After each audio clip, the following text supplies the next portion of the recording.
West London. You're watching the greatest television show in history, other than The Apprentice, Liquid Lunch on Newsmax TV. Hey, and welcome back. It's a Money Monday edition of Liquid Lunch on Newsmax TV. I'm John Tobacco. We're coming to you today as we do every day of the week, Monday to Friday, noon to 2 Eastern, bringing you real talk from real people on real issues. We're in the Question Tequila Studios, as we are every day. We are well fortified for a midday cocktail if necessary. And down at the markets, they're popping the bubbly here at midday as the New York Stock Exchange is up about 150 points as we speak. I'm hoping for it to poke its head just above 27,000 and close above that. But this week, there's a celebration, of course, of some very special Jewish holidays. And the markets tend to be a little more sleepy on those days, so it's a good sign in a thin market to see the Dow up today, and that's good news. And for all you crypto crazies out there, Bitcoin is on its way back. It dipped under 8,000, which was a little scary for a moment because there's a trap door there back down to the 4,000 or 5,000 range, but it is starting to come back today, so I think the global manipulators may have finished their pounding on it so they can establish a position, and now they'll probably run it the other way and manipulate it to the upside. But do not take any financial advice from me. I'm not a financial advisor. You should do your own homework. Be prepared to lose every single penny. And remember always when I'm talking about stocks or cryptocurrencies, I'm also drinking alcohol. So educate yourself, make yourself aware, and if it's suitable for you, go get it. What's suitable for us on Money Monday is the money guests. And, you know, there's so much crap going on here in the U.S. that we're talking about every day. Democrats and Republicans throwing food at each other and feces and every other thing in the world. It's just a crap show. And you want another perspective from across the pond. And Freddie Gray joins me today. He's the editor of The Spectator. And I have right here one of the first copies of the Spectator USA first edition. And Fred, thanks for joining us today for a liquid lunch. Great pleasure to be here, John. If you're happy to have a little pop with us after this break, we'll toast to your first edition. But it sounds like it would be rude not coming to. at us from the other side of the pond, and you guys have been reporting on global issues for 10 years now. Now you're in the U.S. And you're starting to bring that perspective to us. This month's edition, or this first edition, has Meghan Markle on the front cover. Yeah.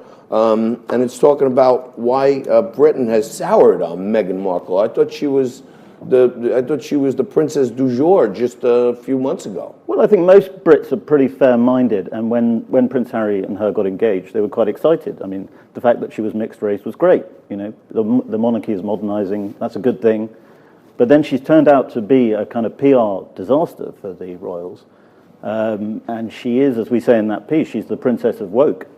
And that annoys a lot of Brits, just like it would annoy a lot of Americans. So she's actually becoming a transatlantic disaster. Really? So the sparkle is off the Markle, yeah. Right? And now it seems like, you know, she's just being one of these young millennial wokesters. I think she sort of doesn't really understand the difference between monarchy and celebrity, and she thinks she's a major celebrity, so that's why she kind of gets in a twist. Look, I always thought she was an attractive woman when she was on the one show that anybody recognized her for, Suits, which I was a big fan of. But I mean, to me, that was her biggest strike of celebrity, and it wasn't, you know, it was a mid-level network show. She wasn't like this big, giant, huge celebrity until she married the prince. And she suffers from a delusion that a lot of celebrities have, which is that we're interested in their politics and what they think about major issues. And all the time we're not. And we saw with Robert De Niro yesterday doing his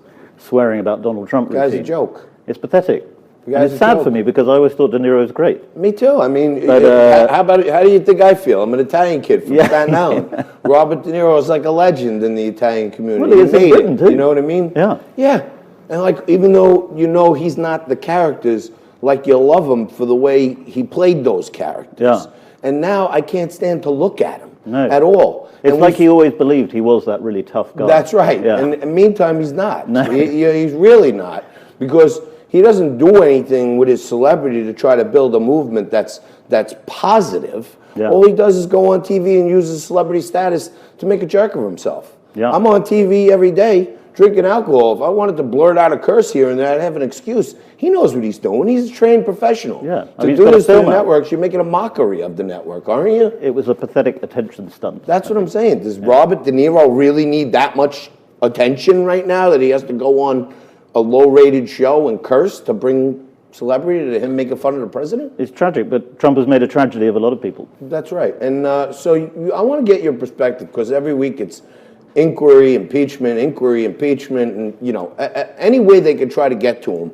We're in a morass of legislative progress here. We're doing nothing except investigate our duly elected president. What's the perspective from where you guys are on, what's the world perspective on this? Well, I think there's a growing amount of sympathy for President Trump, particularly in Britain, because, as you know, in 2016 we had Brexit and you had the election of Trump. And it's fair to say that an elite, I wouldn't necessarily say the elite, but an elite in both countries just will not accept that happened, that Brexit happened, that Trump happened. That's right. And they have spent the last 3 years trying to frustrate Brexit and to bring down Trump. And it has not been successful so far, but it has meant that our politics, as you suggested earlier, there are huge levels of excrement are being hurled all over the place, both in Britain and in America. And there's a growing sense that this elite, among the public, that this elite are anti-democratic. They know better than us. Everybody's for a democratic process and a parliament system and a vote and everything else until it doesn't go the way of the elites. Well, exactly. And here in America, we're suffering from that too. I mean, I got to put my boots on every day to trudge my way through the amount of excrement that's being thrown around. But we're going to toast to the first edition of the Spectator U.S. edition. And we're going to take a quick break. I'm going to come back with Freddie Gray for more of his unique insights right after this on Liquid Lunch.